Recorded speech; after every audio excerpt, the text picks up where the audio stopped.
মুস্তাহাব। মুস্তাহাব আমল যদি কেউ না করে, যদি ধমক দেয়, ফরজ বানাই ফেললেন। ধমক দেওয়া হয় ওয়াজিব ফরজের ক্ষেত্রে। মনে রাখবেন, এই যে একটা কায়দা বললাম, নীতি, এটার ভিতরে অনেক কিছু ঢুকে যাবে, অনেক কিছু। সবকিছু আর এখানে বলবো না, ইশারা করে দিলাম। এই জন্য ওযু করে 2 রাকাত নামাজ পড়বেন, তাহিয়াতুল ওযু। আরেকটা নামাজ আছে তাহিয়াতুল মসজিদ। মসজিদে আসলেন, সাথে সাথে 2 রাকাত নামাজ পড়বেন। মসজিদে আসার সাথে সাথে 2 রাকাত নামাজ পড়াকে বলা হয় তাহিয়াতুল মসজিদ। মসজিদের সম্মানার্থে 2 রাকাত নামাজ। এই ব্যাপারে হাদিস আছে সহিহ বুখারীতে। قال رسول الله صلى الله عليه وسلم, আল্লাহর রাসূল বলেন, ইযা দাখালা আহাদুকুমুল মসজিদা ফালইরকা রাকাতাইন ক্বাবলা আন ইয়াজলিসা। যদি তোমাদের কেউ মসজিদে দাখিল হয়, মসজিদে আসে, তাহলে বসার আগে 2 রাকাত নামাজ পড়ে নেবে। এই জায়গা তাহিয়াতুল মসজিদ। আপনারা মসজিদে আসছেন, হুজুর ওয়াজ করতেছে, অসুবিধা নাই, ওখানে পড়ে নেন নামাজ, 2 রাকাত নামাজ পড়ে এসে বসেন। কিন্তু এই মাসআলাতে খুতবা চলাকালীন অবস্থায় নামাজ 2 রাকাত পড়া যাবে না। খুতবা চলাকালীন অবস্থায় আযানের জবাবও নাই। এই ওরা শুনতেছে না, মাসালা কে শুনতেছে? এইটা বলতেছে, মানে হুজুর একদম শেষে আসবে মনে, তখন বলবে জরুরি আলোচনা। খুতবা চলাকালীন অবস্থায় কি নাই? আযানের জবাবও নাই। এই মাসআলাতে হানাফি মাযহাব এক, শুধু গায়রে মুকাল্লিদিন ছাড়া, আহলে হাদিস ভাইয়েরা ছাড়া এই মাসআলাতে সমস্ত উলামায়ে কেরাম একমত। সুন্নি ভাইয়েরা একমত, ওয়াহাবি, সুন্নি হো, আলিয়া হো, যত দল আছে বেক্কি নেক এই মাসআলাতে, বুঝছেন? জামিয়া সুন্নিয়ার ফতোয়া এটা, জিজ্ঞেস করেন। খুতবা চলাকালীন হানাফি, অর্থাৎ হানাফি মাযহাবের মাসলাক, মাযহাব হলো বস ইমাম খুতবা দেওয়ার জন্য উঠছে, লা সালাতা ওয়ালা কালাম, কোনো নামাজও পড়বে না, কোনো কথাও বলবে না। অনেকজন খুতবা চলাকালীন কথা বলে, এটা গুনাহ। কিন্তু কেউ কথা বললে তাকেও বলা যাবে না যে এই কথা বলিস না, এটাও বলা যাবে না। এই কথা বলিস না বলে তো আপনি কথা বলে ফেললেন। একজনে কথা বলতেছে খুতবা চলাকালীন অবস্থায়, আপনি বললেন যে এই কথা বলিস না, আপনি তো কথা বললেন, আপনিও গুনাহ করলেন। তো কি করা যাবে? ইশারা করা যাবে। কেউ কথা বলতেছে, চোখ মুখ লাল করে কথা বলা যাবে না। বুঝতে পারলাম? খুতবা চলাকালীন সময়ে কথা বলা যাবে না, মনে রাখেন। তাহলে এই যে হাদিস, এই হাদিসে বসার আগে 2 রাকাত নামাজ পড়ার কথা আসছে, এটা বুখারী শরীফে দেওয়া, তিরমিজি শরীফে আছে।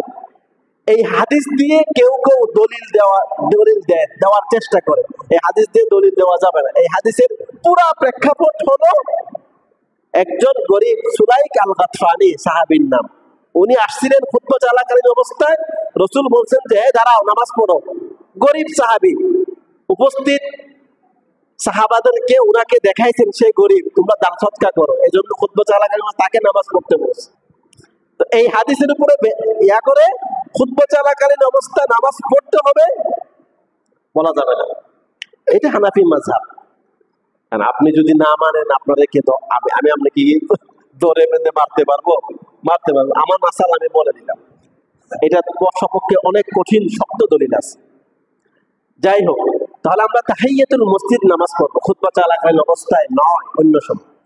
আসছে 2 রাকাত নামাজ ওখানে পড়ে এসে বসেন, অসুবিধা নাই, ঠিক আছে। আপনি আসলে মসজিদে সুযোগ হইলে পড়েন, সুযোগ না হলে পড়ার দরকার নাই, ওয়াজ শুনলেন এসে, মুস্তাহাব, পড়লে সওয়াব পাবেন। গেল তাহিয়াতুল মসজিদ। এরপরে আরেকটা নামাজ, যেই নামাজ যদি কেউ না পড়ে সে আল্লাহর ওলি হতে পারবে না। আল্লাহর ওলি যারা হয়েছেন তারা এই নামাজ পড়ে হয়েছে। যারা আল্লাহর বড় বুজুর্গ বান্দা তারা ওই নামাজ পড়ে হয়েছে। ওই নামাজটার নাম হচ্ছে তাহাজ্জুদের নামাজ। সুবহানাল্লাহ। কিসের নামাজ? তাহাজ্জুদের নামাজ। তাহাজ্জুদের নামাজ এটা কখন পড়ে? শেষ রাতে। হুজুর এত মিষ্টি ঘুম, এত মজার ঘুম ফেলে কেমনে উঠবো? এইটাই তো মজা,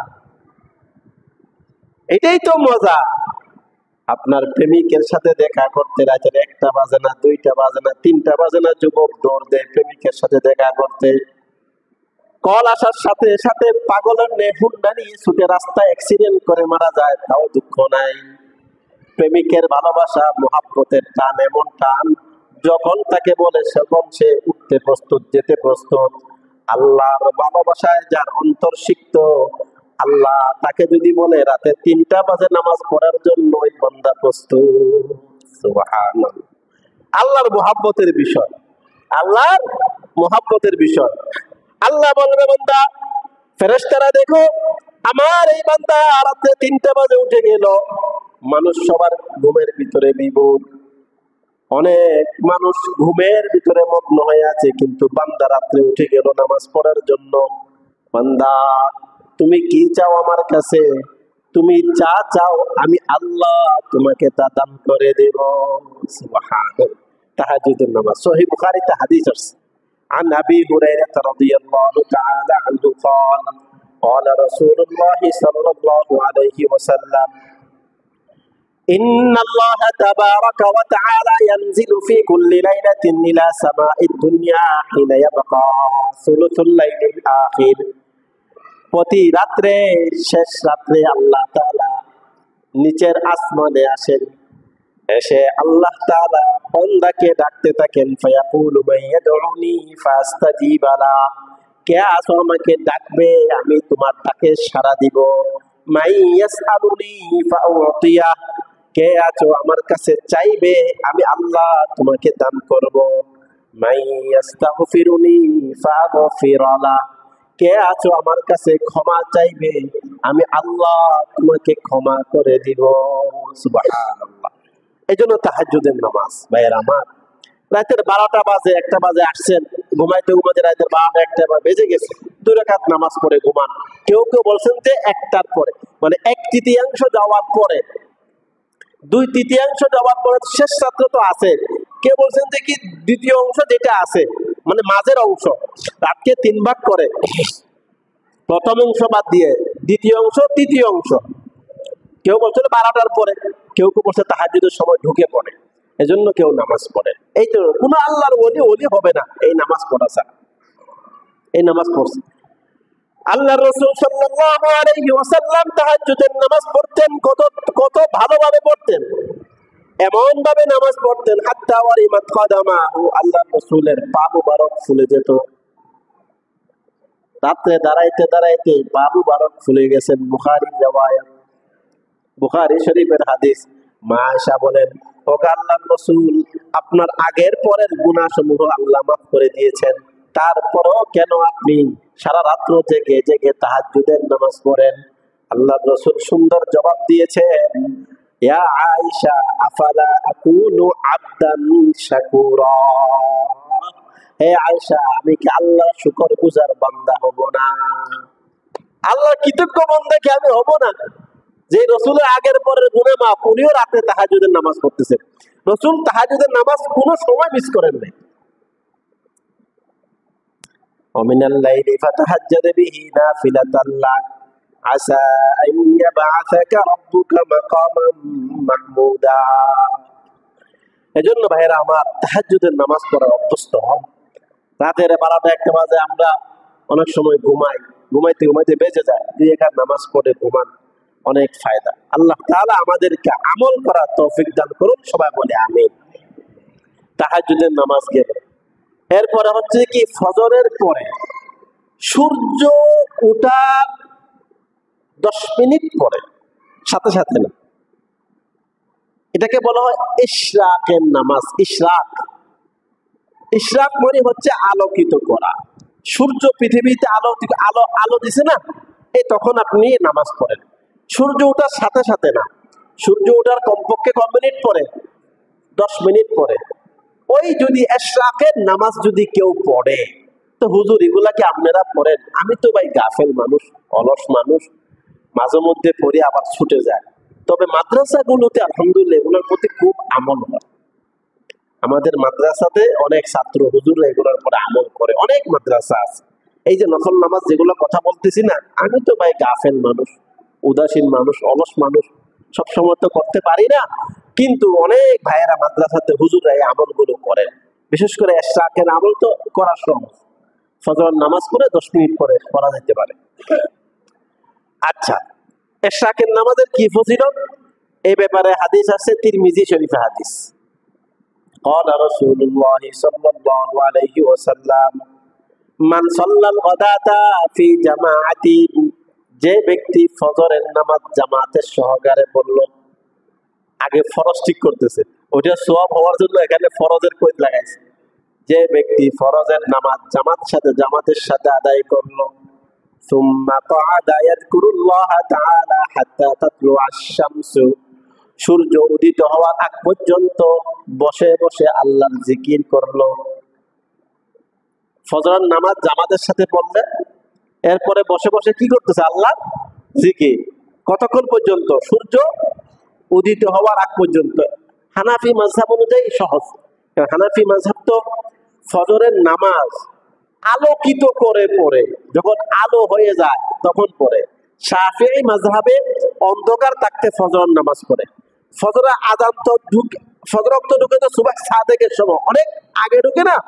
হানাফি মাযহাবে মানে জামাত বড় হওয়ার জন্য ইমাম আবু হানিফা রাহিমাহুল্লাহর মাযহাব অনুযায়ী যে একটু দেরি করে পড়ো, তো আলোকিত হয়ে যায় প্রায়। আপনি ফজর নামাজ পড়ে বের হবেন, দেখবেন যে আলোকিত হয়ে গেছে পুরো দুনিয়া। তাহলে একটু অপেক্ষা করলে সূর্য উঠে যাবে, 10 মিনিট অপেক্ষা করলে সূর্য উঠে যাবে। এরপর 10 মিনিট জিকির আজকার করেন, এরপরে 2 রাকাত নামাজ পড়েন। সুম্মা সাল্লা রাকাতাইন, এরপরে যে ব্যক্তি 2 রাকাত নামাজ পড়বে, কানাত লাহু কাআজরি হাজ্জাতিন ওয়া উমরাতিন। ক্বালা রাসূলুল্লাহি সাল্লাল্লাহু আলাইহি ওয়াসাল্লাম তাম্মাতিন তাম্মা, যে ব্যক্তি 2 রাকাত এশরাকের নামাজ পড়বে তার জন্য পরিপূর্ণ একটা হজ এবং উমরা করার সওয়াব লিখে দেওয়া হবে। দেখছেন, আমরা গরিব মানুষ, উমরা করতে পারি, টাকা নেই, পয়সা নেই। টাকা থাকলে তো উমরা করে আসতাম। যে টাকা আছে এগুলো জরুরত। হজ করার জন্য তো 5, 7 লাখ 8 লাখ টাকা লাগবে, এত টাকা কই পাবো? হজ তো করতে পারি নাই, উমরাও করতে পারি নাই।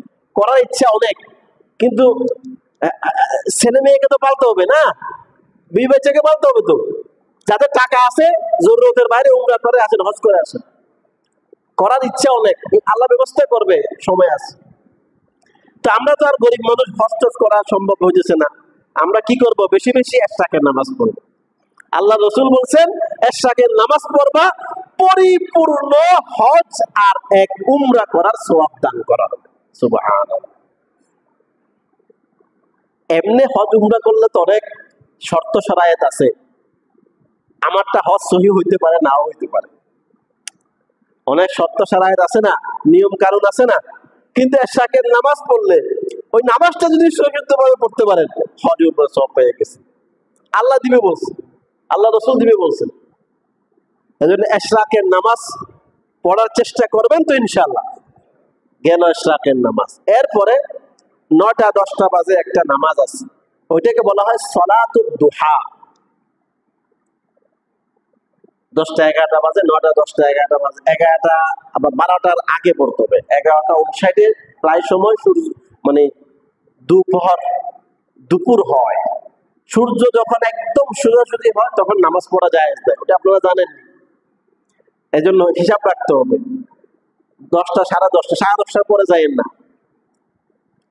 হ্যাঁ, 11টা পরে যায় না, হিসাব করতে দেখতে হবে ক্যালেন্ডার। ওই সময় একটা নামাজ পড়ে, ওটাকে সালাতুদ দুহা বলা হয়। যে ব্যক্তি সালাতুদ দুহা, এক হাদিসে আসছে 12 রাকাত যদি কেউ পড়ে, তাহলে বেশি হলে 12 রাকাত, বেশি হলে 12 রাকাত, তাহলে 8 রাকাতও পড়তে পারেন, 4 রাকাতও পড়তে পারেন।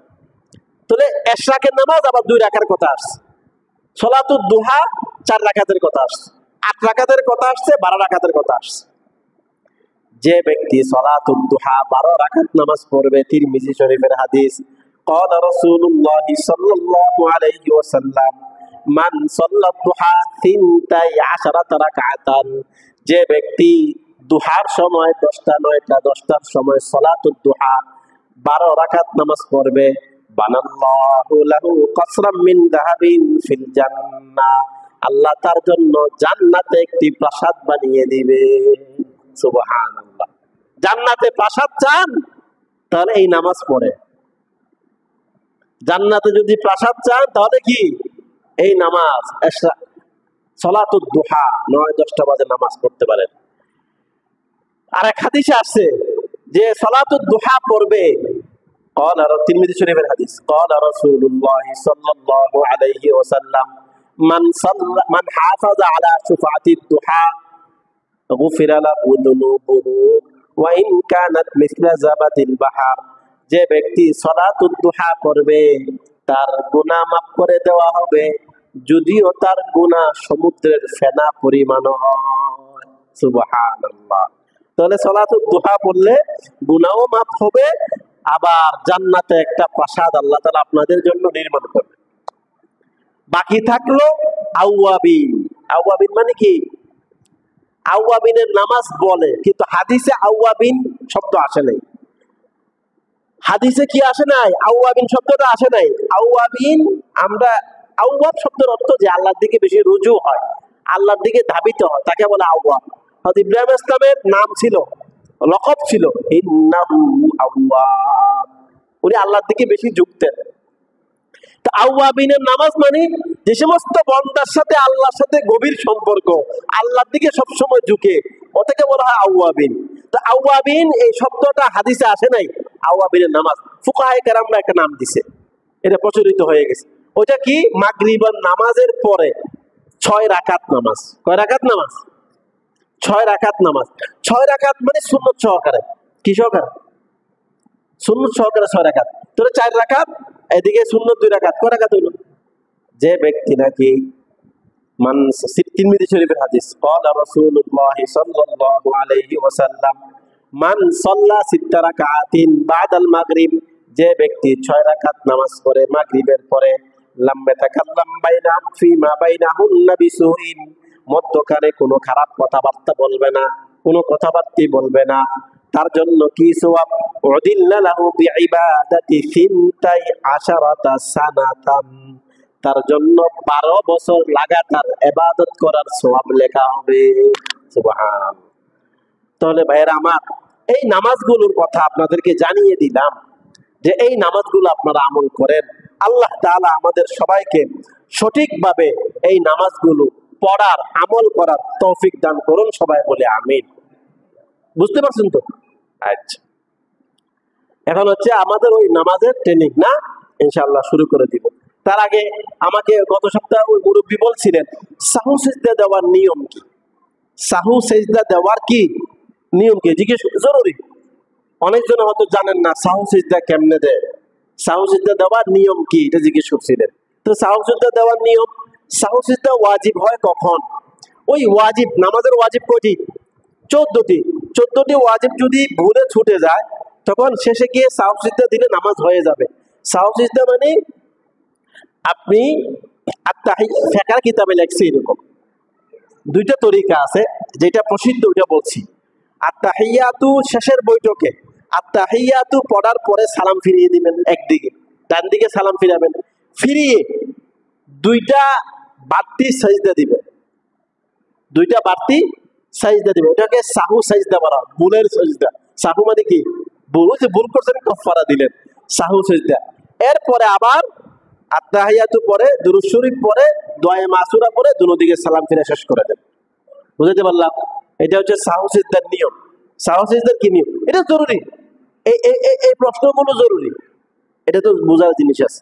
যাই হোক, আল্লাহ তাআলা আমাদের সবাইকে বোঝার, আমল করার তৌফিক দান করুন।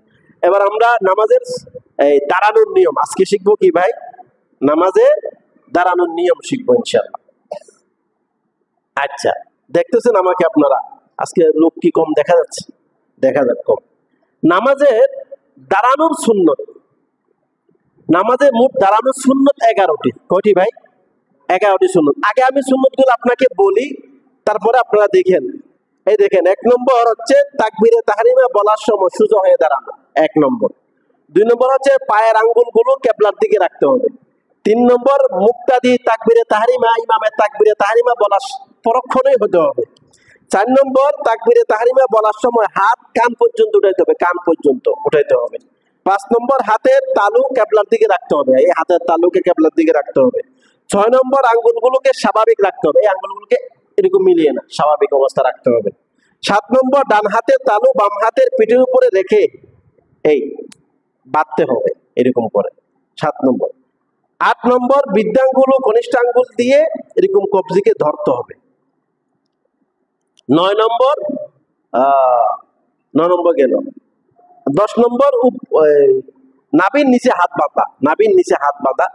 হাদিসে নাভির নিচে হাত বাঁধার কথা আবু দাউদ শরীফে আসছে, আর হানাফি মাযহাব বলো নাভির নিচে হাত বাঁধা। 11 নম্বর ছানা পড়া। এই ছিল কি নামাজের সুন্নত। তবে এগুলো আপনাদের মনে থাকবে না, এগুলো প্র্যাকটিক্যালি দেখালে মনে থাকে, এজন্য আমি তাড়াতাড়ি বলছি। তো এই যে আমি দাঁড়াইলাম না, এই দাঁড়ানোর সাথে সাথে দেখেন ফরজ ওয়াজিব মনে রাখতে হবে। আমি দাঁড়ালাম, আমাকে দেখতেছেন আপনারা। এই দাঁড়ানোর সময় অনেক ভাইয়েরা এরকম দাঁড়ায়, আছে না? না, স্বাভাবিক দাঁড়ায় তো, আপনি স্বাভাবিক দাঁড়াবেন।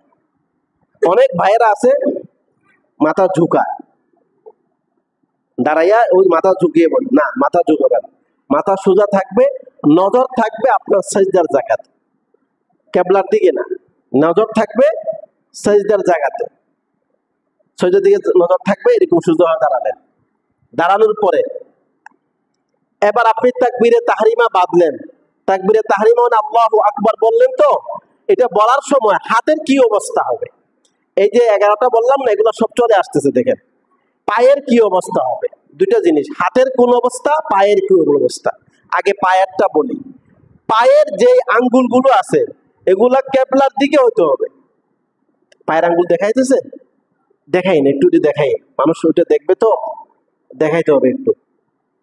পায়ের আঙ্গুলগুলো কিবলার দিকে থাকতে হবে। অনেক ভাইরা দাঁড়ায়, আঙ্গুলগুলো এভাবে থাকে, এইরকম দাঁড়ায়, দেখতেছে? এরকম দাঁড়ায়, এরকম এই বাঁকা করে দাঁড়া, বাঁকা না, পশ্চিম দিকে সোজা দাঁড়াইতে হবে। পায়ের আঙ্গুলগুলো আপনি কিবলার দিকে হইছেন, ওইটা আপনাকে মনে রাখতে হবে। আপনার সবকিছু আল্লাহকে সিজদা করবে, এটা মনে রাখতে হবে। তারপরে আপনার হাতের অবস্থা, হাতের অবস্থা কি হবে? হাত আপনি কান পর্যন্ত উঠাবেন। এই যে কান আছে না, কান পর্যন্ত। 3 ধরনের হাদিস আছে, হানাফি মাযহাব অনুযায়ী সবগুলোর উপরে আমল। কান পর্যন্ত হাত উঠাবেন। এই কান পর্যন্ত হাত উঠে এই যে বৃদ্ধাঙ্গুল আছে না, বৃদ্ধাঙ্গুলটা কানের লতি ছুঁই ছুঁই অবস্থা। অনেক জনের তাকবীরে তাহরিমা হাত বাঁধে এরকম, দেখছেন? এরকম বাঁধে, এটা গলত, এটা ভুল, এরকম উচিত না, এরকম বাঁধা যাবে না। কান ধরার কথা না, কান বরাবর। ফতোয়ায়ে শামিতে আসছে মাসান, ছুঁই ছুঁই অবস্থা, ফতোয়ায়ে শামি ওরা বলছে।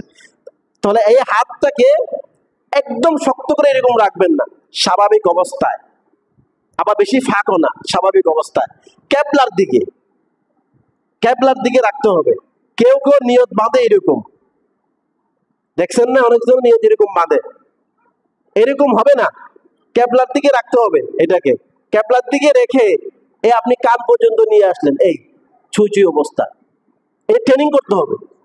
এই যে কানের লতি আছে, লতির লোকে লাগে লাগা অবস্থা, এরকম আপনি পশ্চিম দিকে একটু রাখতে হবে, কিবলার দিকে একটু ঝুঁকিয়ে রাখতে হবে, এরকম নিয়ে হাতটাকে আপনি বাঁধতে হবে।